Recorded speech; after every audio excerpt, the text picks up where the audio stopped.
Kau tunjukkan kasih setiamu,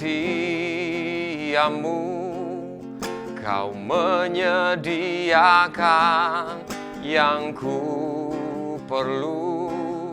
Kau setia, Kau mulia, dulu, sekarang, dan selamanya.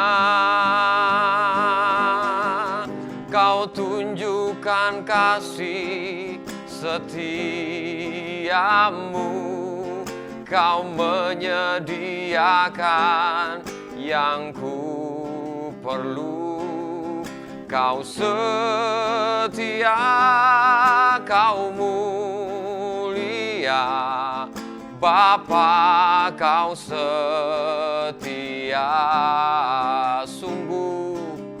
Kau setia, Kau mulia, Kau setia, Kau mulia, Bapa, Kau setia.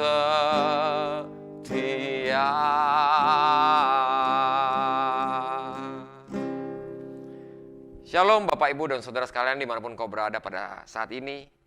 Kembali lagi dalam program Minutes of Change, menuju perubahan menjadi pribadi yang berkenan kepada Bapa dan layak menjadi mempelainya di akhir zaman ini.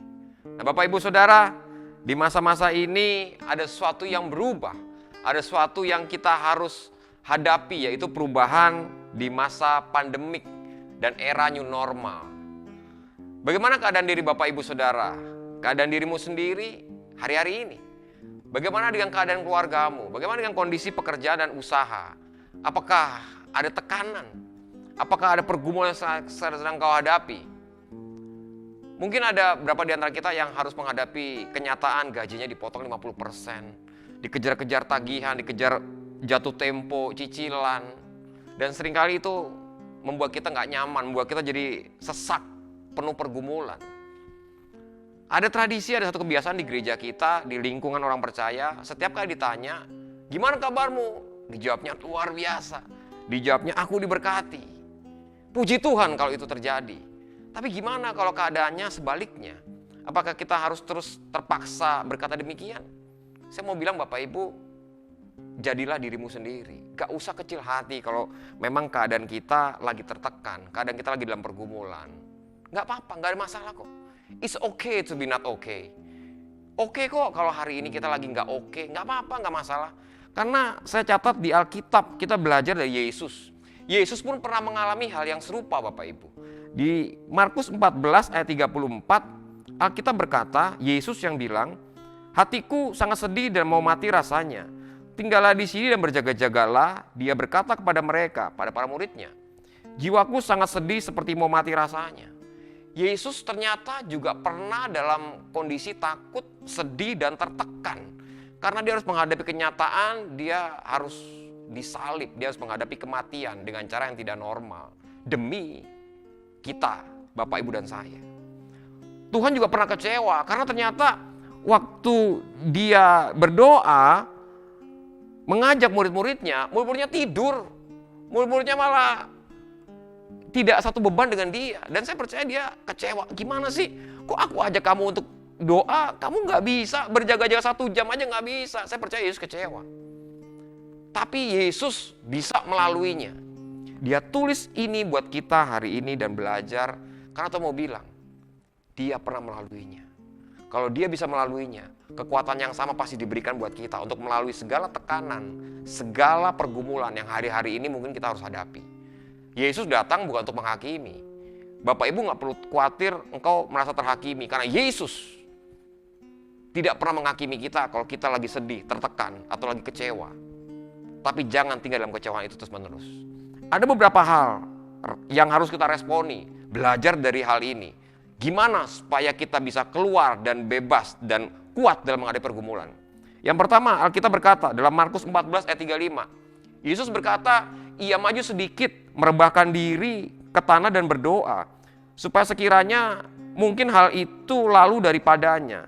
Setelah pergi sedikit jauh, Yesus merebahkan diri ke atas tanah dan berdoa bahwa jika mungkin saat itu boleh berlalu darinya. Artinya Bapak Ibu, artinya Yesus berdoa dan dia kenal sama Bapaknya. Yang pertama poinnya adalah bagaimana menghadapi kondisi hari-hari ini di masa pandemik dan era new normal. Jangan berhenti berdoa.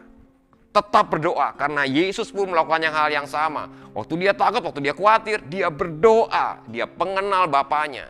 Dia datang kepada Bapa melalui doa dengan pengenalan kepada Bapaknya. Dan dalam kejujuran tentang apa adanya diri kita. Yang kedua, kita belajar dari Yesus bahwa dia berkata lagi, "Ya Aba, ya Bapa," dalam Markus 14 ayat 36. "Tidak ada mustahil bagimu, ambillah cawan ini daripada aku, tapi janganlah apa yang aku kehendaki, melainkan apa yang kau kehendaki." Dan dia berkata kepada Bapa, "Aba Bapa, segala sesuatu mungkin bagimu." Yang kedua, doa dengan penyerahan, bukan dengan putus asa. Saya percaya Bapak Ibu, doa dengan menyerahkan itu bukan doa yang cengeng. Jadi orang yang berserah itu bukan tanda dia cengeng, tapi tanda dia punya iman yang kuat. Makanya dia menyerahkan kepada Bapaknya.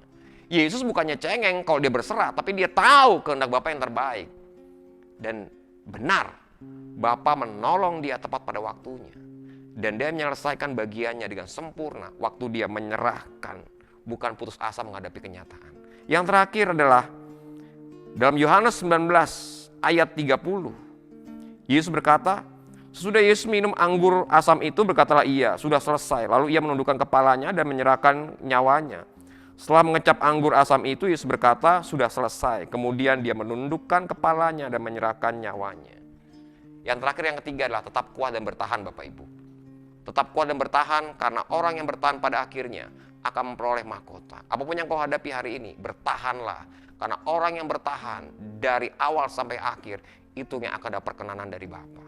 Dunia ini seringkali menghargai orang yang baru datang dengan pesta persambutan. Menghargai orang yang mau keluar dengan pesta perpisahan. Tapi orang yang bertahan tidak dihargai. Tapi di hadapan Tuhan, orang yang bertahan itu mendapat mahkota. Sesuai dengan pergumulan, sesuai dengan perjuangannya, sesuai dengan ketetapan dan kekuatan hatinya. Tetap kuat dan menghadapi pergumulan. Karena pertolongan Tuhan pasti datang tepat pada waktunya. Dan anugerahnya tidak pernah melampaui pencobaan yang dia berikan. Puji nama Tuhan, shalom Bapak Ibu.